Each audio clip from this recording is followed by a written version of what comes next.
శాసనసభ్యులు వరంగల్ నగరం నుంచి మనకు ఎన్నికల ఇన్ఛార్జికి వచ్చేసినటువంటి నన్నపల్లి నరేంద్ర గారు, వేదిక పైన పట్టణ పార్టీ అధ్యక్షులు వెంకటనారాయణ గారు, మన cluster incharge doctor Vidyasagar Reddy గారు, కార్మిక విభాగం జిల్లా అధ్యక్షులు గోరి యువరాజ్ గారు, ఈ వార్డుకు ఎన్నికల ఇన్ఛార్జిగా వచ్చేసినటువంటి మౌలానా గారు, మస్తాన్ గారు, అదేవిధంగా వేదిక పైనటువంటి ఇతర మిత్రుడు పంజాల రాజగౌడ్ గారు, అదేవిధంగా కుమార్ గారు,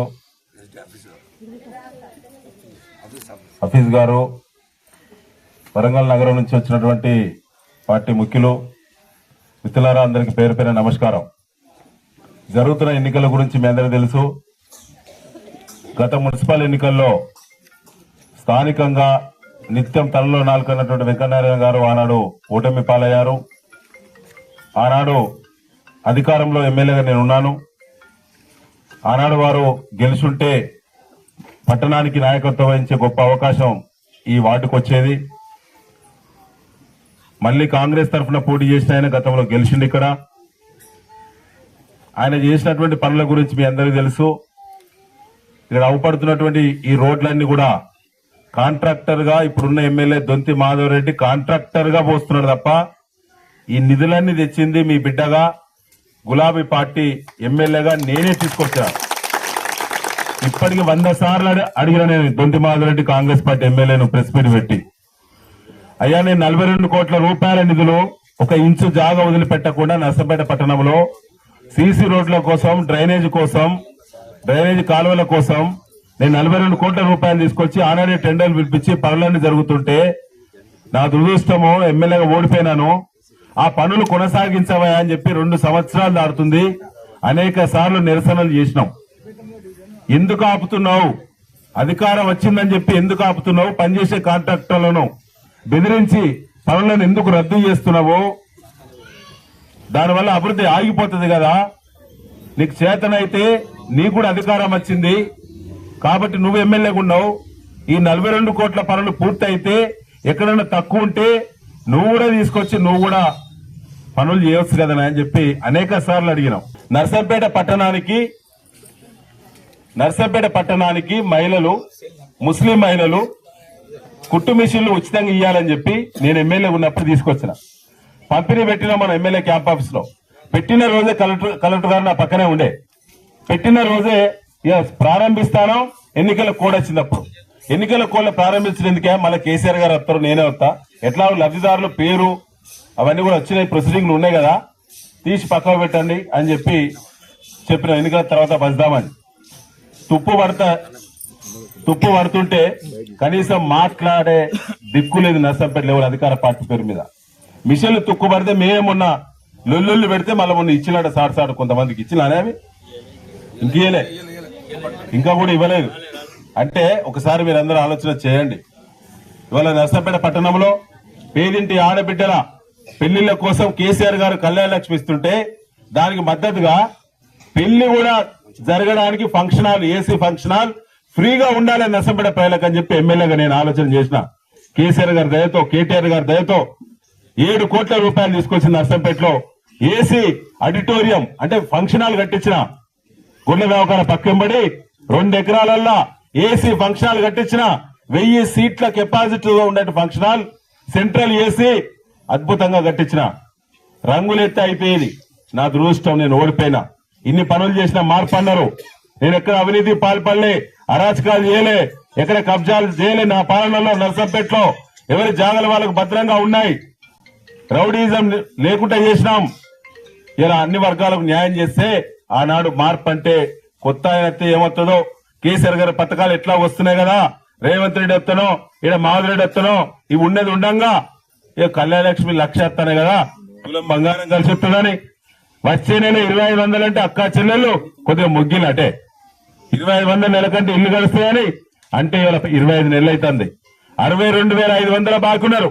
కాంగ్రెస్ ఆయన నిలబడ్డాయని ఇప్పుడు ఓట్ల ఖచ్చితమైనే ప్రతి అక్కకు ప్రతి చెల్లెకు ఆనాడు ఓటేయించుకున్నాయనే 62,500 రూపాయలు బాకున్నారు. ఇవాళ 2,500 ఇస్తాడు ఆయన ఓటుకి. మరి మిగతా 60,000 ఎవరు ఇస్తారు? మరి నీ అయ్యిస్తాడా? ఎవరు ఇవ్వాలి? ఇవాళ ఈ పేద వర్గాలు కూలినాలు చేసుకుని బతికేటువంటి మధ్యతరగతి కుటుంబాలు ఆశపడి ఓట్లేస్తే ఇలా మోసం చేస్తావా? మోసం చేసి మళ్ళీ ఓట్లకు ఏ ముఖం పెట్టుకుని వస్తావో మరి సమాధానం చెప్పాలని చెప్పి ఇలా కాంగ్రెస్ ఎమ్మెల్యేని అడగడం జరుగుతా ఉన్నది.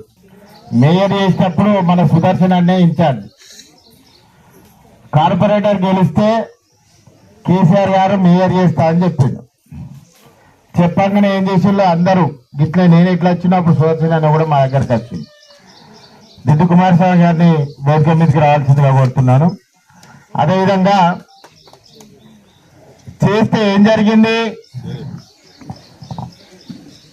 ఇప్పుడు సుదర్శన్ అన్నట్టుగా ఒక మెట్టు ఎక్కిస్తే ఇంకో మెట్టు పార్టీ ఎక్కిస్తుందని చెప్పిండు. నేను మా వాడల 150 కోట్ల వర్క్ చేసిన. 150 కోట్ల అంటే మీ మొత్తం నర్సంపేట అంతా తిప్పొస్తుంది. మేము ఒక్క వాడకే తిప్పినాం. వడ్డీ ఇచ్చేటోళ్ళు మనోళ్ళు ఉంటే ఆ నిధులన్నవి కూడా కొద్దిగా ఎక్కువగా ఆ సీట్లో కూర్చున్న వాళ్ళు చేసుకుంటాం. అది ఆనవాయితే. కాబట్టి ఇప్పుడు మన సుదర్శన్ 40 చేసుకున్నట్లు. కాబట్టి మీ అందరు కూడా ఇక్కడ మున్సిపల్ చైర్మన్ బీసీ మహిళ, మరి మీరు ఛాన్స్ తీసుకుంటారా, ఛాన్స్ పొడగొట్టుకుంటారా అన్నది మీ చేతిలో ఉన్నది. రేపు మహిళలకు సదావకాశం ఇక్కడ ఉన్నటువంటి గవర్నమెంట్ రిజర్వేషన్ ఇచ్చింది. మీకు అపోజిట్ నిలబడ్డాయనే మొగాయనే బీసీ జనరల్లా. ఆయన గెలిచినా ఓడినా కూడా ఒకటే లెక్క. అది ఆయనతో అయ్యేది కూడా ఏముండదు, దూరంగా ఉన్నది. కాబట్టి మీరందరూ కూడా వీళ్ళకి అవకాశం దగ్గరగా ఉన్నది, వాళ్ళకి అవకాశం దూరంగా ఉన్నది. మీకు స్వయంగా మీ నాయకుడే చెప్పాడు. కాబట్టి మిమ్మల్ని అందరినీ కూడా కోరేది ఏంటంటే, మాధవరెడ్డి ముందు సుదర్శన్ రెడ్డి వచ్చిన తర్వాత ఈ పట్టణం ఏమి అభివృద్ధి చెందినది ఇప్పుడు వారి మాటల్లో చెప్పారు. మెడికల్ కాలేజ్ తీసుకొచ్చారు, హాస్పిటల్ తీసుకొచ్చారు, పాకాల చెరువు నీళ్లు తీసుకొచ్చారు, కమ్యూనిటీ హాల్స్ ఫంక్షన్ హాల్స్ కట్టించాడు. మీ అందరికీ తలలో 4 లాగా అందుబాటులో ఉన్నారు. అదే మాధవరెడ్డి సుదర్శన్ రెడ్డి గారు ఎమ్మెల్యే ఉన్నప్పుడు ఇక్కడ ప్రజలకు ఇక్కడ అందుబాటులో కూడా లేడాయనే. మీరు ఎక్కడైతే మహిళలకు 2500 ఇస్తారో అక్కడ కొద్దిగా ఆశపడ్డారు. తులం బంగారం అంటే ఆశపడ్డారు. ఇప్పుడు మరి కాంగ్రెస్ వాళ్ళు ఇస్తారా? ఈ మధ్యన పెళ్లిలైన ఎవరైనా షాదీ ముబారక్ వచ్చిందా? आपको आया नया हुआ? तुलम बंगारम వచ్చిందా? नया आया. మరి कैसा किसको? अरे इतना अल्लू से मारते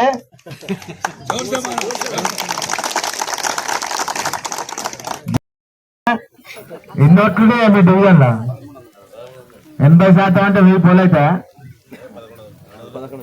1200 పోలు అవుతా అంటే ఎన్ని పడతాయి? మరి కల్పించాలండి. మీ అందరూ కూడా పేరు పేరున ఆదాయం చేస్తారండి.